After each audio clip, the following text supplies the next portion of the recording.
teachers, we're working on scale in our new upcoming Cityscape unit, so I thought I would talk to you about something that I did right after 9/11 when I was at Fordyce. We had done a scale drawing of different monuments around the United States, and some of these we are going to be doing in our Cityscape. There's the Golden Gate Bridge, the Statue of Liberty, which we're definitely going to be using. The Statue of Liberty is not, you know, this is as big as my hand, but if you look, the Statue of Liberty is actually very, very tall. The Statue of Liberty is 310 feet tall. That's not something that we can actually build. We have to use some sort of scale to scale that down to where we can fit it in our classroom. Teachers, at this time, if you will go to the pbskids.org website, the Design Squad video, and watch the Piano Smash video, that's going to help you to get some ideas of scale. Watch that video at this time, and then we will come back. When we do scale, we are going to use this sheet of paper because the blocks on this sheet of paper are all divided to be equally 1 inch. A sheet of notebook paper is 11 inches long. That's why it kind of hangs off right here. It actually goes all the way edge to edge. 1, 2, 3, 4, 5, 6, 7, 8, 9, 10, 11. The scale that we're going to use for the Statue of Liberty is that one block, 1 inch block, is going to be 10 feet. So that means each one of these blocks is representing 10 feet on our scale. There are lots and lots of dimensions for the Statue of Liberty, but overall the Statue of Liberty is 305 feet tall. Okay? So if we use the scale 1 inch or 1 block equals 10 feet, then we can divide this 305 by 10 to figure out how many blocks we would use on our scale representation. 305, I'm going to round this 305 so that it will be easier to divide by 10, so I'm going to round it to 310. It's not quite equal because I rounded. Then I can divide that by 10, so I can actually do that easily. 310 divided by 10 is 31.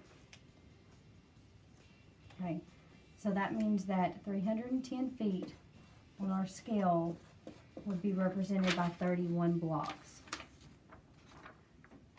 If I use that with this sheet of paper, I would count 31 blocks. 1, 2, 3, 4, 5, 6, 7, 8, 9, 10, 11. 11 on one sheet, plus another 11 is 22. So I need 31, so that means I would need 22, 23, 24, 25, 26, 27, 28, 29, 30, 31. Statue of Liberty is going to be approximately this tall. Okay, so this represents the overall height of the Statue of Liberty. You know, you would have to cut out for different parts of her body. Online, you can find some really good sites that will show you some pretty good dimensions for the Statue of Liberty. For example, using this right here, her arm is 42 feet long. Her arm that holds up the torch is 42 feet long. So with this same scale, if we had 42 feet, we could round that to a factor of 10, so it's going to divide easily. So I'm going to say 40 feet. I rounded down. 40 feet divided by 10 would mean that her arm was 4 of our units. So 4 1-inch blocks. So when you look at that, her arm,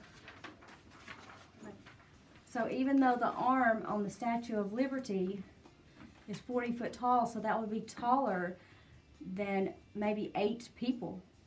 Our Statue of Liberty, when we do our model for the arm, it's going to be around 4 blocks high. Of course, it's an arm and it's holding a torch, but that kind of gives you an idea of scale. When you have a larger building like the Empire State Building, it is so tall that if we used the same scale that we used for the Statue of Liberty, you would not be able to fit it into a classroom.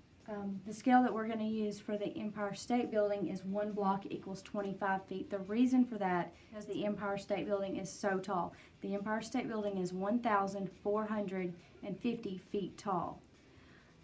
Most people's homes are about 30 feet tall.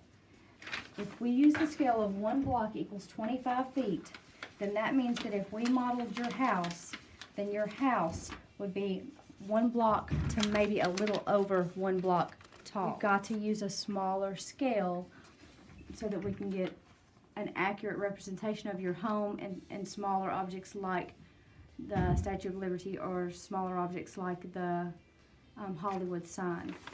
But on a very, very tall building, like the Empire State Building that is 1,450 feet tall, if we use the same scale of one block equals 10 feet, we would not be able to fit it into our classroom. So in comparison, this would be the Empire State Building where 1 block is 25 feet. This would be the Statue of Liberty where 1 block is 25 feet is actual height. And that would be your home on a scale of 1 block is 25 feet. For this reason, we are going to use a different scale for the Statue of Liberty, and when we do the Hollywood sign and smaller structures, we're going to use a scale that is different than 1 block is 25 feet in order so that you can actually see a representation of those structures. One thing that would probably help you in your planning is to consider each structure from 3 perspectives. The first perspective, and the one that we've just talked about, is a front view. So we had the Empire State Building from a front view. For example, this stool, the front view would be sort of a modified triangle with a flat top. Okay, if you looked at and did a top view of the stool, all you would see from way up high would be the circle that is the top. If you did a right side view of this structure, it would look very similar to the front view. With the Empire State Building, the front view and the right side view are going to look very similar. With the Statue of Liberty, though, the side view is going to look a little bit different than the front view. This is a perspective of the Empire State Building from the top view. From the top looking down, like Google Earth would, the satellite would, it just looks like a square. The dimensions, the length and width dimensions of the Empire State Building are 425 feet and 200 feet. So when we look at that with our scale, 17-inch blocks, and 200 divided by 25 is 8 1-inch blocks.